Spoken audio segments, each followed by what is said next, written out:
తిరువన్నామలైలో అత్యంత ప్రత్యేకమైనది కార్తికేయ దీపం. కార్తికేయ దీపం బ్రహ్మోత్సవం పండుగ అన్నమలయ్యర్ ఆలయంలో కార్తీక దీపం రోజున జరుగుతుంది. ఇందులో 10 రోజుల ఊరేగింపులు, 3 రోజుల తెప్ప పండుగ, ఆపై చండికేశ్వర ఉత్సవం ఉంటాయి.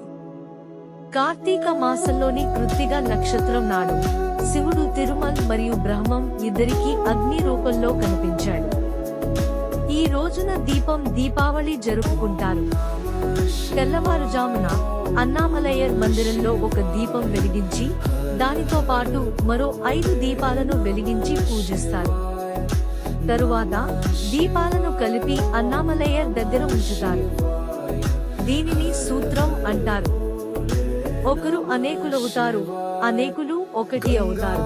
ఈ సంఘటన యొక్క సారాంశం ఏమిటంటే పరమాత్మ శివుడు అనేక రూపాలను ప్రసాదిస్తాడు. భరణి దీపం 10వ రోజు ఉదయం 4 గంటలకు దేవత గర్భగుడి ముందు పెద్ద కర్పూర కర్రను వెలిగించి దీపం వేసి అందులో ఒకే దీపం వెలిగిస్తారు. ఈ ఒక్క నెయ్యి దీపంతో నంది ముందు 5 పెద్ద రాతి దీపాలను వెలిగిస్తారు. ఆ తర్వాత ఉన్నములై అమ్మన్ మందిరంలో 5 పెద్ద రాతి దీపాలను వెలిగిస్తారు. ఈ భరణి దీపం ఉదయం నిర్వహిస్తారు. భరణి దీపం వెలిగించిన తర్వాత పంచముఖ దీపాన్ని దానితో వెలిగిస్తారు. చివరకు భరణి దీపం భరణి మండపంలో ఉంచుతారు. కార్తీక దీపం పండుగ రోజు సాయంత్రం అన్నామలై కొండపై మహాదీపం వెలిగిస్తారు. ఈ కొండ 2668 అడుగుల ఎత్తు ఉంటుంది. సాయంత్రం పంచమూర్తులను దీప మండపంలో ఎత్తుతారు.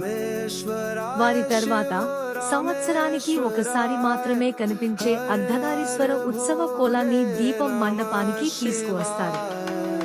అతని ముందు ఒక పెద్ద దీపం వెలిగిస్తారు.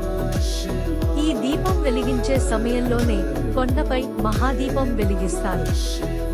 ఓం నమః శివాయ. సర్వం శివమయం. ఓం సాయి రామ్.